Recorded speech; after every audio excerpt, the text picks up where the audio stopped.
Cafe, Ravin's Cafe. ಅವ್ರನ್ನ ಕರಿಬೇಕಾ? ಏನಂತ ಮಾತಾಡ್ತೀಯಪ್ಪ? ಏನಂತ ಕೇಳ್ತೀಯಪ್ಪ? ಏನಾದರೂ ಕೇಳ್ತೀನಿ, ನನಗೇನು ಭಯ ಇಲ್ಲ. ನಿಮಗೆ ನಮ್ಮ ಅಕ್ಕನ ಚೆನ್ನಾಗಿ ನೋಡ್ಕೊಳಕ್ಕಾಗಿಲ್ಲ, ಸಾಕಾಗಲಿಲ್ಲ ಅಂದರೆ ಹೇಳಿ, ನಾವಾದರೂ ಸಾಕೋತೀವಿ ಅಂತ.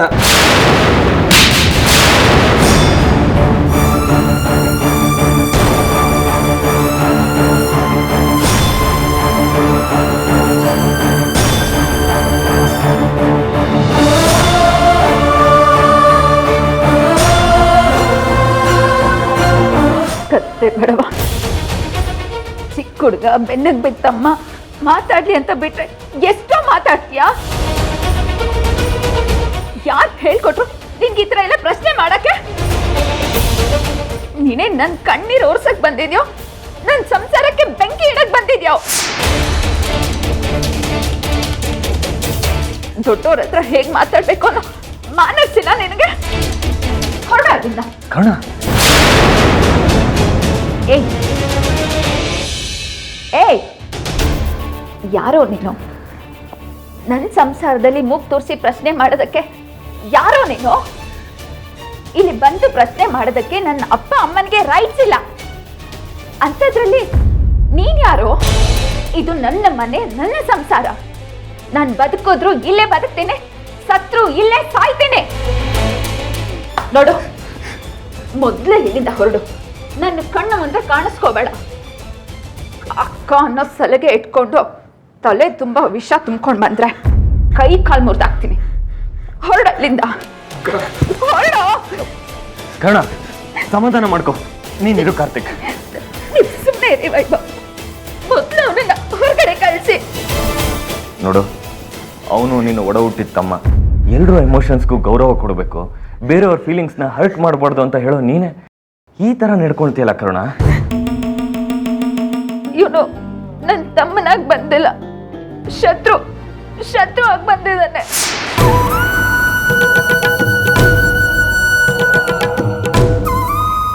ಮನೆ ಮುರಿಯಕ್ ಬಂದಿದ್ದಾನೆ. ದೇವ್ರಂತ ನಿಮ್ಮನ್ನ ಏನೇನೆಲ್ಲ ಅಂತ ಇದ್ದಾನೆ ನೋಡಿದ್ರ?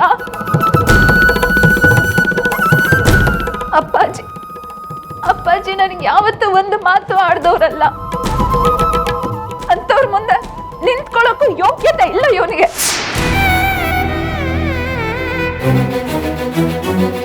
ಅವ್ರನ್ನೇ ಪ್ರಶ್ನೆ ಮಾಡ್ತಾನಲ್ಲ, ಇದು ನಿಮ್ಗೆ ಸರಿ ಅನ್ಸುತ್ತಾ? ಕರುಣ, ಅವ್ರವ್ರ ದೃಷ್ಟಿಲಿ ಎಲ್ಲ ಸರಿಯಾಗೇ ಇರುತ್ತೆ. ಅಷ್ಟಕ್ಕೂ ಅವನೇನು ಕೇಳಬಾರ್ದು ಪ್ರಶ್ನೆ ಕೇಳಿಲ್ವಲ್ಲ. ಸತ್ಯನ ತಾನೆ ಅವನು ಕೇಳಿರೋದು. ನಿನ್ನನ್ನು ಹೂವಿನಾಗ ನೋಡ್ಕೊಳ್ತೀನಿ ಅಂತ ನಿಮ್ಮ ಅಪ್ಪ ಅಮ್ಮಂಗೆ ಮಾತು ಕೊಟ್ಟಿದ್ನಲ್ಲ, ನಿನ್ನನ್ನು ಆ ಥರ ನೋಡ್ಕೊಳ್ತಾ ಇದ್ದೀನ? ಇವನಿಗೆ ನಮ್ಮ ಅಪ್ಪ ಅಮ್ಮನ ಮುಂದೆ ನಿಲ್ಲೋದಕ್ಕೆ ಯೋಗ್ಯತೆ ಇಲ್ಲ ಅಂತ ಹೇಳ್ದಲ್ಲ, ಇವಾಗ ನನಗೆ ನಿಮ್ಮ ಅಪ್ಪ ಅಮ್ಮನ ಮುಂದೆ ನಿಲ್ಲೋಕ್ಕೆ ಯೋಗ್ಯತೆ ಇದೆಯಾ? ವೈಭವ್,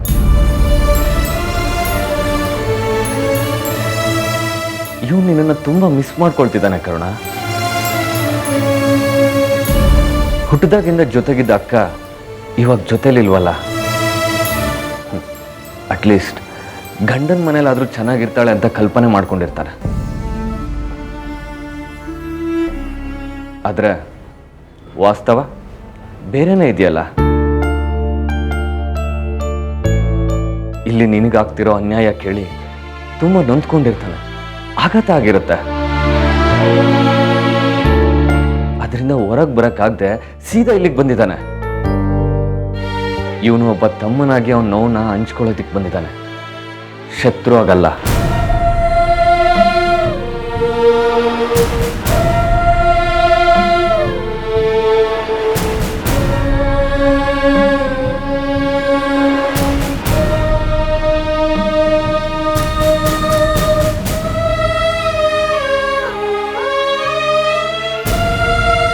ಬಾಬಾ, ಕ್ಷಮಿಸ್ಬಿಡಿ ಬಾಬಾ.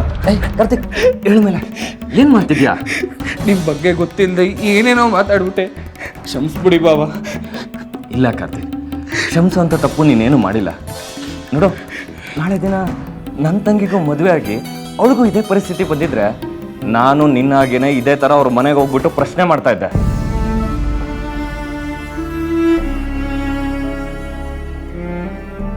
ನೋಡು, ಅಕ್ಕ ತುಂಬ ನೊಂದ್ಕೊಂಡಿದ್ದಾಳೆ.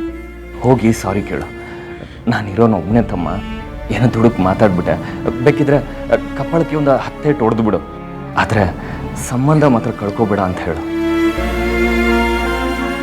ಹಾಂ, ಆಮೇಲೆ ನಾಳೆ ಶ್ರಾವಣ ಬರ್ತಿದ್ದಾಗೆ ನಾಗರ ಪಂಚಮಿ ಬರುತ್ತೆ. ಆಗ ನಾನು ಇಲ್ಲಿಗೆ ಬರ್ತೀನಿ. ನಾನು ಬೆನ್ನು ಪೂಜೆ ಮಾಡಿ ನನ್ನ ತವರು ತಣ್ಣಗಿರಲಿ ಅಂತ ಹರಿಸು. ಹಾಗೆ ದಕ್ಷಿಣೆ ಕೊಡೋದನ್ನ ಮರಿಬೇಡ ಅಂತ ಈಗಲೇ ಟೋಕನ್ ಹಾಕೋಗು. ಹೋಗು.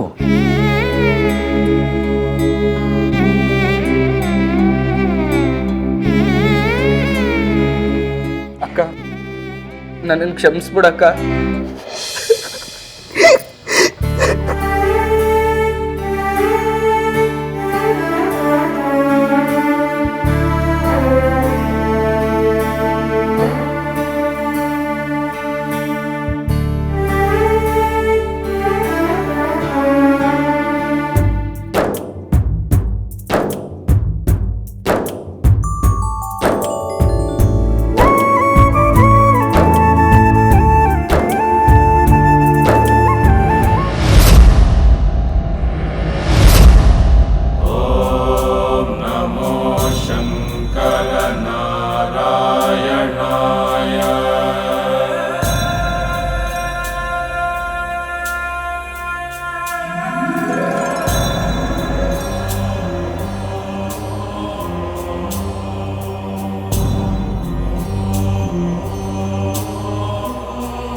ಶಾಂತ,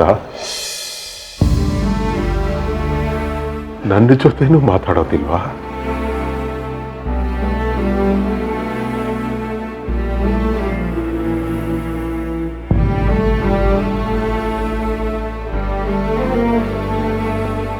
ಶಾಂತ, ನೀನು ಈಗ ಅನುಭವಿಸಿರೋ ಅವಮಾನ ಯಾವ ಮಟ್ಟದ್ದು ಅಂತ ನನಗೆ ಗೊತ್ತು ಶಾಂತ.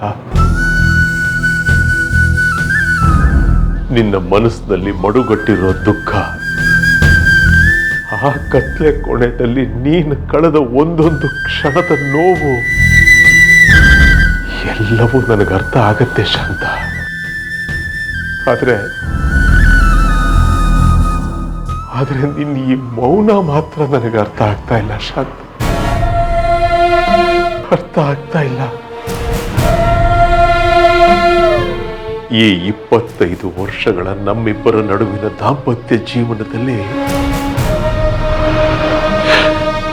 ನಾನು ನಿನ್ ಜೊತೆ ಲಕ್ಷಾಂತರ ಕ್ಷಣಗಳನ್ನ ಕಳೆದು ಬಿಟ್ಟಿದ್ದೀನಿ ಶಾಂತ.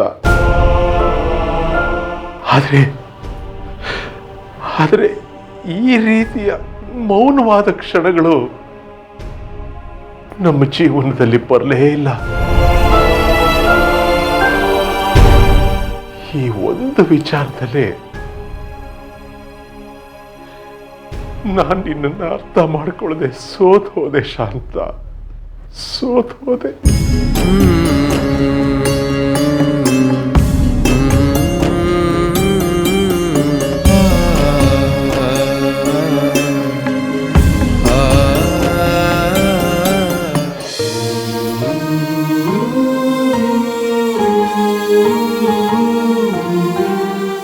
ಮಾತಾಡು ಶಾಂತ, ಮಾತಾಡು ಶಾಂತ. ಬೈಬೇಕು ಅನ್ಸಿದ್ರೆ ಬೈದು ಬಿಡು, ಹೊಡಿಬೇಕು ಅನ್ಸಿದ್ರೆ ಹೊಡೆದು ಬಿಡು, ಕೂಗಬೇಕು ಅನ್ಸಿದ್ರೆ ಜೋರಾಗಿ ಕೂಗ್ಬಿಡು, ಅಳಬೇಕು ಅನ್ಸಿದ್ರೆ ಮನಸ್ಸಿನಲ್ಲಿರೋ ದುಃಖ ಸಂಪೂರ್ಣವಾಗಿ ಹೊರಗೆ ಬರೋವರೆಗೂ ಬಿಕ್ಕಿ ಬಿಕ್ಕಿ ಹತ್ತು ಬಿಡು ಶಾಂತ. ಆದರೆ ದಯವಿಟ್ಟು ಈಗ ಮೌನವಾಗಿರ್ಬೇಡ. ನನಗೆ ಭಯ ಆಗತ್ತೆ ಶಾಂತ, ನನಗೆ ಭಯ ಆಗತ್ತೆ ಶಾಂತ, ಭಯ ಆಗತ್ತೆ.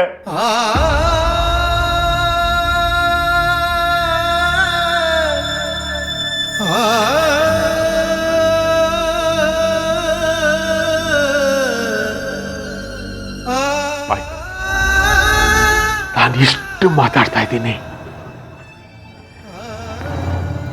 ಒಂದು ಮಾತು ಮಾತಾಡು ಶಾಂತ, ಒಂದೇ ಒಂದು. ನಿನ್ನ ಮನಸ್ಸಿನಲ್ಲಿ ಬಡುಗಟ್ಟಿರೋ ದುಃಖ ಕಣ್ಣೀರಿನ ರೂಪದಲ್ಲಿ ಹೊರಗೆ ಹಾಕ್ಬಿಡು, ಎಲ್ಲ ನಿರಾಳ ಆಗತ್ತೆ ಶಾಂತ.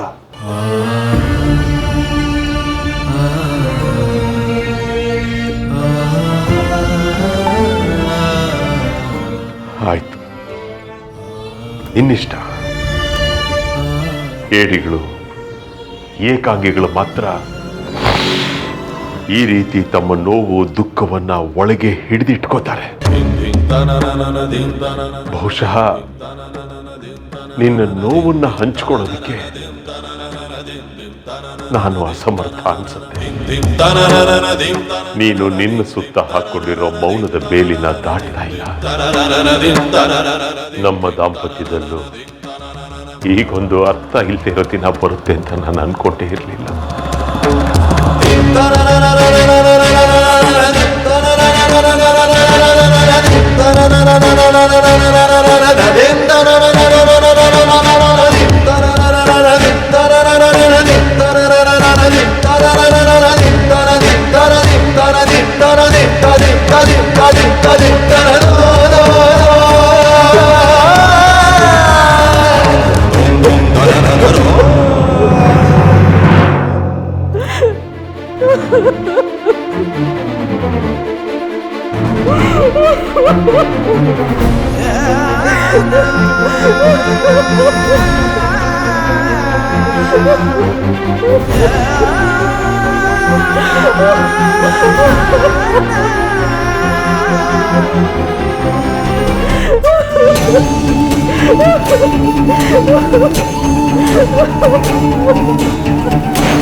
ಹೇಳು ಶಾಂತ.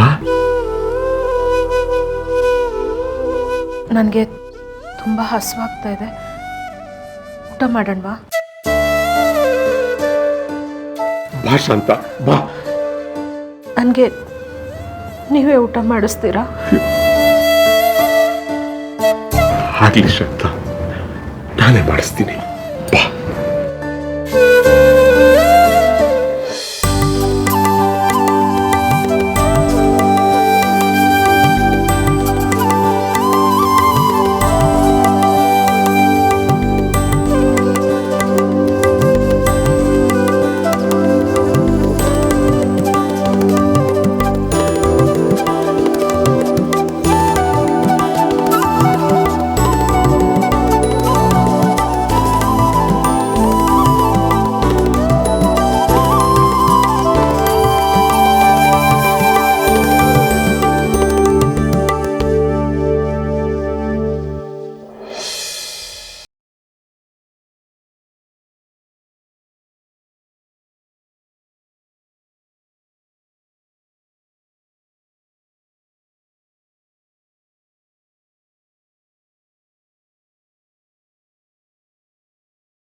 ಮಕ್ಕಳು ಊಟ ಮಾಡಿಲ್ಲ ಅನ್ಸುತ್ತೆ. ಬೆಳೆದ ಮಕ್ಕಳು, ಅವರು ಊಟ ತಿಂಡಿ ನಿದ್ದೆ ಇದ್ರ ಬಗ್ಗೆ ಎಲ್ಲ ನಾವು ತಲೆ ಕೆಡಿಸ್ಕೋಬೇಕಾಗಿಲ್ಲ. ಆಗ್ಲಿ ಶಾಂತ.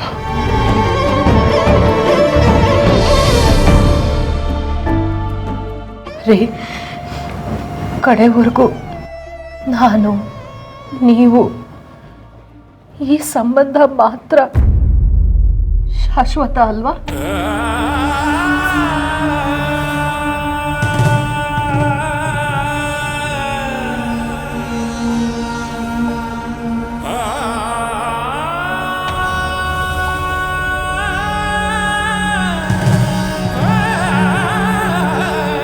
ಹೌದು ಶಾಂತ, ನನಗೆ ನೀನು, ನಿನಗೆ ನಾನು, ಸಾಯೋವರೆಗೂ ಹೀಗೆ ಇದ್ಬಿಡೋಣ. ಊಟ ಮಾಡು ಶಾಂತ.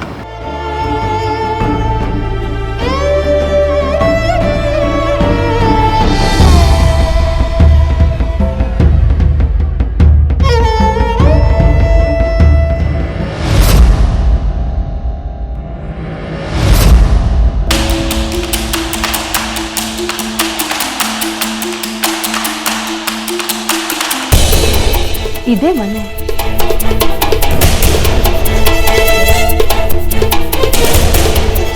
ವಸುಂಧರಾ ಅವರೇ, ವಸುಂಧರಾ ಅವರೇ, ಇದೇನಿದು?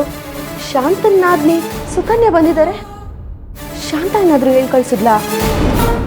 ಏನೋ ಅರ್ಥನೇ ಆಗ್ತಿಲ್ವಲ್ಲ. ವಸುಂಧರಾ ಅವರೇ, ವಸುಂಧರಾ ಅವರೇ.